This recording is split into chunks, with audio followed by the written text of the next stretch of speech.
નમસ્કાર વિદ્યાર્થી મિત્રો, આજે લેવલ 13 માર્ચ 2026ના રોજ લેવલ જીઓગ્રાફી વિશેના પ્રશ્નપત્રનું સોલ્યુશન કરીશું. આપણે જે આઈએમપી આપ્યું તો એમાંથી બેઠે બેઠું પૂછેલું છે. તો સેક્શન એની વાત કરીએ તો 20 માર્ક્સના 20 MCQ હતા, જેમાં માનવ ભૂગોળના કેન્દ્ર સ્થાને કોણ છે? તો માનવ ભૂગોળના કેન્દ્ર સ્થાને માનવી છે. આપણે વારંવાર આઈએમપી આપ્યું હતું. પછી ભારતનું સૌથી ઓછું જાતિ પ્રમાણ ધરાવતું રાજ્ય કયું છે? તો હરિયાણા એ ભારતનું સૌથી ઓછું જાતિ પ્રમાણ ધરાવતું રાજ્ય છે.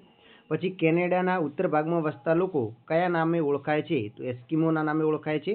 પછી સંદેશાવ્યવહારને સરળ બનાવનાર, તો ઇન્ટરનેટ એ સંદેશાવ્યવહારને સરળ બનાવનાર છે. એના પછી ભૂમધ્ય સમુદ્ર અને રાતા સમુદ્રને જોડતી નહેર કઈ છે? તો એ પનામા નહેર છે. ભૂમધ્ય સમુદ્ર અને રાતા સમુદ્રને જોડે છે.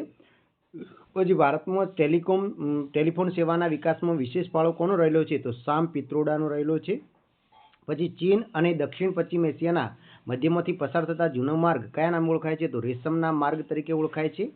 પછી 8મું છે, ગુજરાતમાં સ્પેશિયલ ઇકોનોમિક ઝોન ક્યાં આવેલું છે? તો કંડલા. ગુજરાતમાં સ્પેશિયલ ઇકોનોમિક ઝોન એટલે કંડલા બંદર આવેલું છે. પછી વિશ્વ વ્યાપાર સંગઠનનું વડું મથક કયું છે? તો કે જીનેવા આવશે. પછી કયા દેશમાં ટ્રેન ફેરી સેવા આપતા બંદરો છે? તો જાપાનની અંદર ટ્રેન ફેરી સેવા આપતા બંદરો છે. આપણે જે આઈએમપી આપ્યા હતા એમાંથી જ બેઠે બેઠા પૂછેલા છે. તો એ વિડીયો તમે ન જોયો હોય તો તમે પસ્તાયા છો. પછી ભારતમાં સૌથી મોટી ઝૂંપડપટ્ટી કયા શહેરમાં આવેલી છે? તો મુંબઈ શહેરની અંદર આવેલી છે, ધારાવી ઝૂંપડપટ્ટી.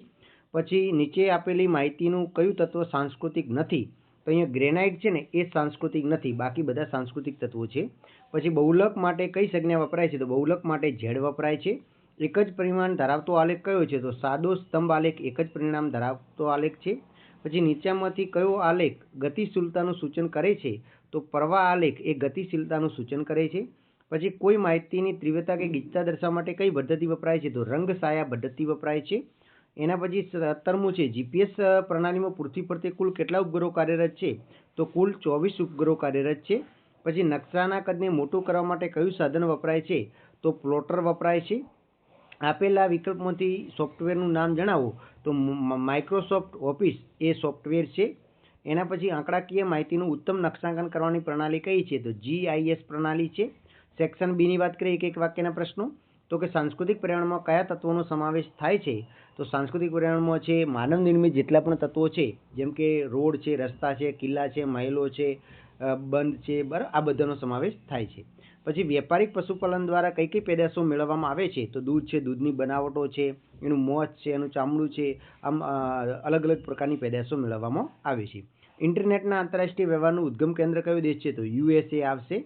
એના પછી ગુજરાતમાં કયા નંબરનો રાષ્ટ્રીય ધોરીમાર્ગ નંબર પસાર થાય છે? તો 8 નંબરનો પસાર થાય છે. પછી ભારતમાં દૂરદર્શનનું પ્રથમ પ્રસારણ ક્યાં અને ક્યારે થયું હતું? તો 15 સપ્ટેમ્બરના રોજ દિલ્હી ખાતે થયું હતું, 1959માં, બરાબર. એના પછી આદિમ સમાજમાં વેપારના પ્રારંભિક સ્વરૂપની વ્યવસ્થા કઈ હતી? તો વિનિમય વ્યવસ્થા હતી. કઈ હતી? વિનિમય વ્યવસ્થા હતી. પછી મહાનગર એટલે કે મેટ્રો સિટી કોને કહેવામાં આવે છે? તો કે 10 થી 15 લાખ 50 લાખ સુધીની વસ્તી હોય તેવા શહેરને મેટ્રો સિટી કહેવાય છે. સર્વે ઓફ ઇન્ડિયા સંસ્થા ક્યાં આવેલી છે? તો દહેરાદૂન ખાતે આવેલી છે.